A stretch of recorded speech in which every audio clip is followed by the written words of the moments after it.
Chers amis d'Omerta, bienvenue sur notre chaîne YouTube, bienvenue pour ce nouveau grand entretien avec Éric Dénessé. Avant de démarrer, j'ai l'immense plaisir de vous présenter le dernier numéro d'Omerta Magazine, La guerre des mondes, avec, comme vous pouvez le voir en couverture, l'opposition entre Biden et l'Occident et Poutine et le reste du monde. Dans ce numéro, vous retrouverez les reportages exceptionnels de nos équipes sur le terrain. D'abord en Ukraine, à Bakhmout, dans les premières lignes de tranchées russes, mais aussi à Gaza et sur la route de la drogue aux États-Unis. Dans ce numéro, vous retrouverez deux contributions que vous ne trouverez nulle part ailleurs. D'abord celle de l'ancien Premier ministre François Fillon qui nous livre son analyse magistrale de la géopolitique mondiale, mais aussi celle de Viktor Medvedchuk, premier opposant à Volodymyr Zelensky, emprisonné pendant plus de 2 ans en Ukraine et libéré contre plus de 250 prisonniers du bataillon Azov. Ce numéro exceptionnel, vous pouvez le trouver dès à présent en prévente sur notre site internet www.omertamedia.fr et à partir de 8 février dans plus de 5000 points de vente dans toute la France.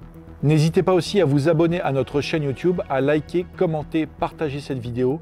Bon visionnage et je vous dis à très bientôt. Chers abonnés d'Omerta, bonjour. Merci de nous rejoindre pour ce grand entretien. Aujourd'hui, je reçois Éric Dénessé, qui est ancien analyste du renseignement et directeur du CF2R, le Centre français de recherche sur le renseignement. Merci de nous avoir rejoints. Bonjour, merci. Est-ce que la Russie, l'armée russe en particulier, n'a pas été sous-estimée par les Occidentaux? Je m'explique. Au tout début du conflit, on a expliqué que les Russes n'engageaient pas, par exemple, les chars de combat de dernière génération, les Armata, mais ressortaient du vieux matériel soviétique, des T-72, des T-62, etc. En expliquant aussi que les Russes allaient être à court de munitions, qu'ils étaient obligés de démonter des machines à laver le linge pour trouver des composants électroniques pour leurs missiles, etc. Là, on voit que l'industrie d'armement russe fonctionne 24 heures sur 24, 7 jours sur 7, que visiblement, ils sont approvisionnés un certain nombre de composants électroniques par les Chinois. Est-ce qu'on n'a pas crié victoire un peu trop vite? Alors, je pense qu'il s'est produit deux choses. On a surestimé l'armée russe tout au début. Moi, j'étais jeune officier de renseignement pendant la guerre froide. Alors, je ne m'occupais pas de l'Union soviétique. Je travaillais sur l'Extrême-Orient. Mais je me souviens de ce que nous disions à l'époque. On s'attendait, en cas d'offensive de l'armée rouge, à ce que les chars T-62 et T-72 soient à Brest et Toulon en moins de 10 jours. Mais on savait pertinemment que 10 jours ou 3 semaines après, tout s'écroulerait parce que la logistique ne suivait pas. Certains de mes amis qui ont été, eux, à la DGSE et qui se sont rendus à Moscou dès la fin de la guerre froide, sont tous revenus en me disant « mais les Américains nous ont raconté des tas de choses sur la Russie et sur l'armée russe, elle n'était pas au niveau. » C'est d'abord, il faut... On le savait, c'est une armée essentiellement défensive. Donc la logistique était sa principale faiblesse. Et donc, avec ce qui s'est passé lors de l'offensive de mars 2022, l'armée russe se battait près de ses frontières. Mais malgré ça, on a vu les problèmes logistiques se mettre en place. Donc tous ceux qui avaient l'expérience, qui avaient considéré finalement que beaucoup de choses qui nous étaient racontées sur l'armée rouge avaient été largement et démesurément grossies par le renseignement américain pendant la guerre froide, ce qu'ils avaient pu constater à l'issue, se sont confirmés. Il y a eu des vrais problèmes logistiques. Par contre, la deuxième chose qui a été négligée, et ça l'étude des conflits, et notamment de la Seconde Guerre mondiale le montre, c'est que les Russes s'adaptent très très vite une fois qu'un conflit est engagé. Et en 18 mois, ils ont réussi à se réformer totalement, aussi bien sur le plan tactique, sur les unités élémentaires, sur le plan du matériel, sur la manière d'engager du matériel ancien ou nouveau, comme vous le disiez. Mais à quoi va servir un char Armata aujourd'hui dans les combats de tranchées autour du Donbass ? Si demain il y a une offensive d'hiver, peut-être que le char dernier cri va servir à quelque chose, mais très honnêtement, on ne voit pas vraiment le rôle qu'ils pourraient jouer. Par contre, on a vu leur adaptation extrêmement rapide en matière de guerre électronique, en matière de frappe aérienne. On voit qu'ils ont des matériels extrêmement performants. Et puis surtout, ce qui a toujours caractérisé les Russes, c'est qu'ils ont toujours donné la priorité à la quantité.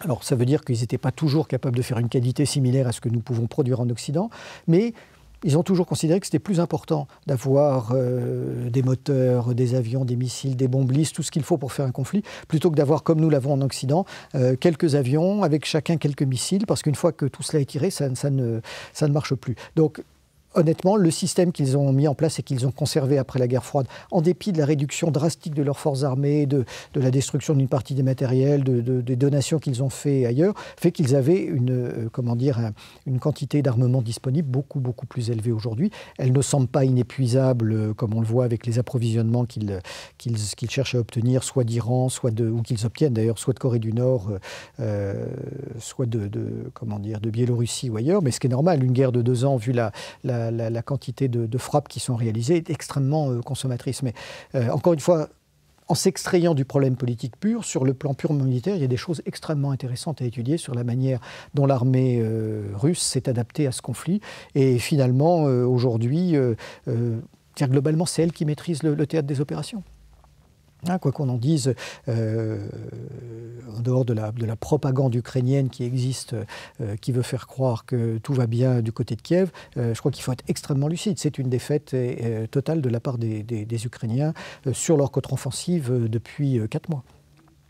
Alors les Russes se sont adaptés aussi, puisqu'ils ont repris un concept venu du monde anglo-saxon, celui de la société militaire privée, avec Wagner, mais pas que, puisqu'il y a un certain nombre d'autres structures plus petites, des plus petites sociétés militaires privées qu'on voit moins.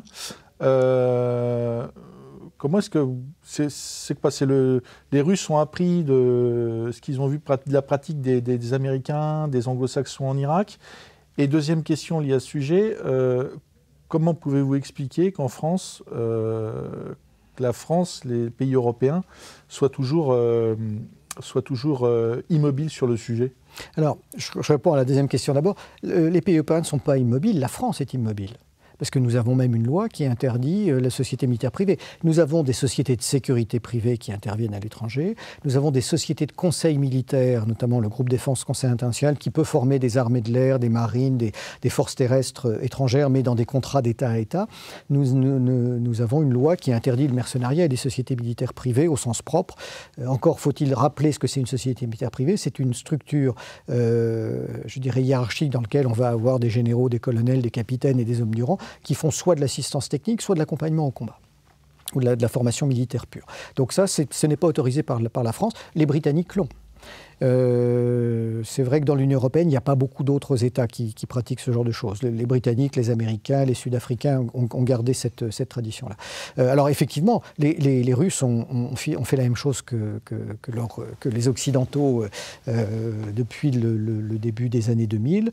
On les a vus engagés pour une première fois en Syrie, les combattants de...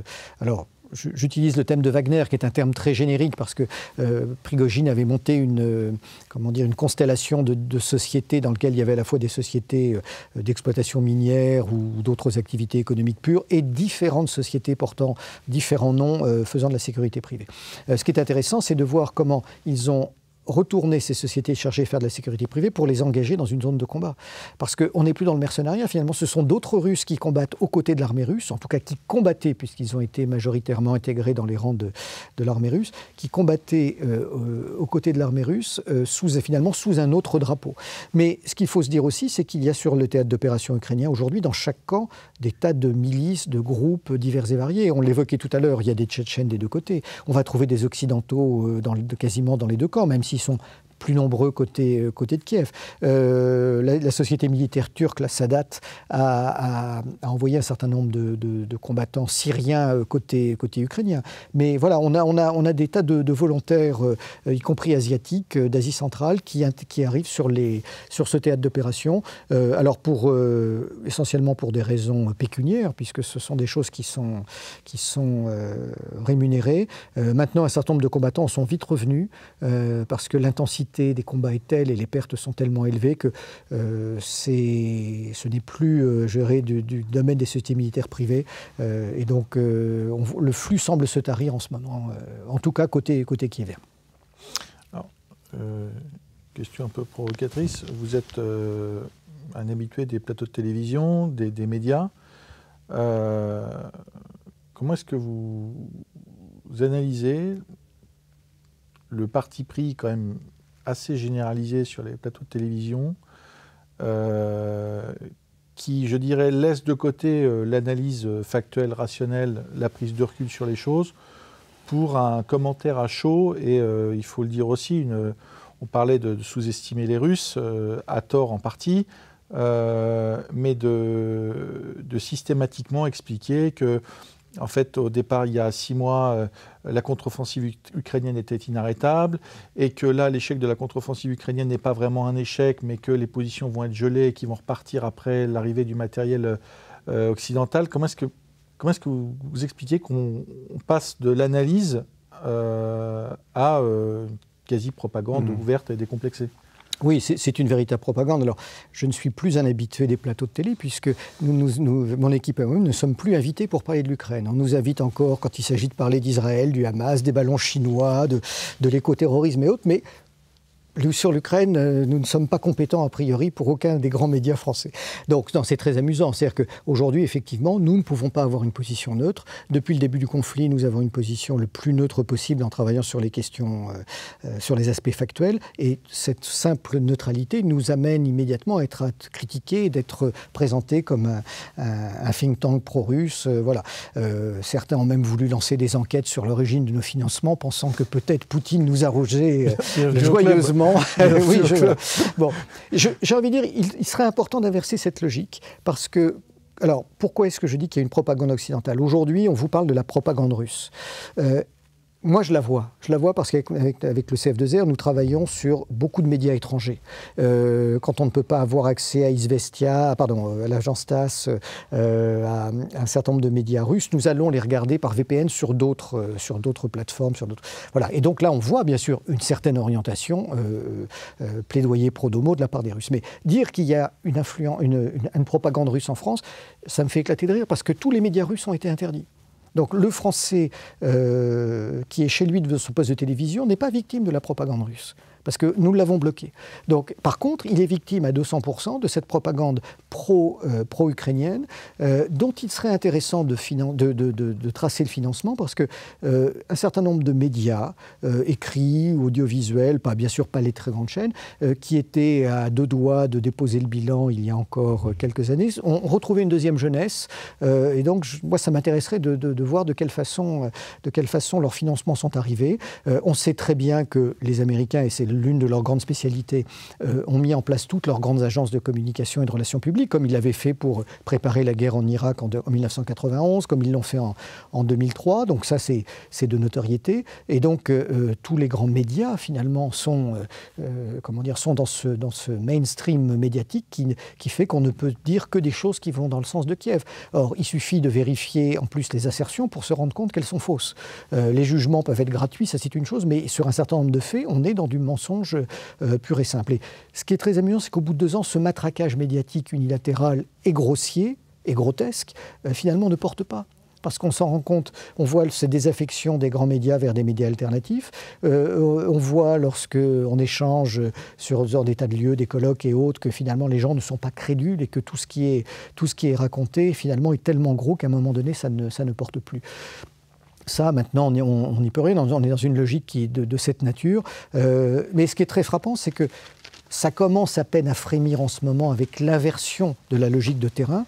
Mais j'attends avec impatience voir tous ces analystes et experts des plateaux de télévision qui ont prédit une victoire ukrainienne brillante et rapide. Quelle va être l'argumentation lorsqu'ils vont se rendre compte que la situation se retourne comme elle semble être en train de le faire? Ils seront certainement déçus, parce que les Ukrainiens espèrent aller jusqu'au bout et se targuent de remporter la victoire finale sur les Russes. Certains même disent qu'ils iront jusqu'à Moscou, mais ils ne tiennent que grâce aux Américains. Et les Américains, on le sait, sont capables de signer des accords, de faire la paix avec leurs pires ennemis. Exemple récent, les talibans. Ouais. Mais pour l'instant, je pense que la situation va rester plus ou moins bloquée jusqu'aux élections. Parce que vraiment, c'est un élément important. Encore une fois, on revient aux questions de politique intérieure américaine. Est-ce que Biden se représentera? Est-ce que Trump va pouvoir se représenter? Est-ce qu'il va y avoir des dissensions au sein des camps démocrates et républicains pour faire émerger un autre homme? Est-ce que Barack Obama, peut-être, pourrait revenir sur le devant de la scène? Pour que ces manipulations et ces gesticulations de politique intérieure puissent se faire, on a toujours besoin que ce conflit dure sur d'autres aspects, parce que ça permet de débloquer des budgets et ça permet aussi de polariser l'attention du peuple américain sur des points dans lesquels ils ont l'impression que leur leader fait quelque chose de très utile. Mais encore une fois, c'est assez comique de voir Xi Jinping et Biden marcher côte à côte dans les jardins, comme on l'a vu l'autre jour, parce que le président américain, dès que la caméra s'arrête, tient à peine debout et de toute façon ne dirige plus le pays. On a finalement une espèce d'inversion historique assez extraordinaire. C'est que le pouvoir américain fonctionne aujourd'hui comme fonctionnait le comité central du Parti communiste de l'Union soviétique pendant la guerre froide. C'est-à-dire qu'il y avait un secrétaire général, mais il y avait des rapports de force terribles entre les principaux classiques. Or, aujourd'hui, vu que Biden est éteint la moitié du temps, on a affaire à des alliances ponctuelles pour essayer d'obtenir des consensus entre les différents acteurs qu'il y a autour du président. Bien sûr, les grands ministres, Jack Sullivan à la Sécurité nationale, Blinken et quelques autres, mais bien sûr le ministère de la Défense, mais aussi des acteurs comme la CIA et le département d'État. Et tout ça fait des compositions qui sont pas très improbables, mais toujours changeantes. Et c'est ce que disaient d'ailleurs les Russes dès le début du conflit, dans les derniers échanges que nous avons eus avec eux, nous disaient « Nous avons beaucoup de mal à lire la politique américaine ». Puisque finalement, on ne sait plus qui décide, qui fait quoi, et on est obligé de se méfier parce qu'on peut avoir un renversement de tendance, parce qu'il n'y a plus qu'un décideur unique, et que tel ou tel peut influencer, changer une décision ou un accord que nous avons signé. Et je pense que c'est malheureusement assez vrai. Éric Dénessé, merci pour cet entretien passionnant. À très bientôt.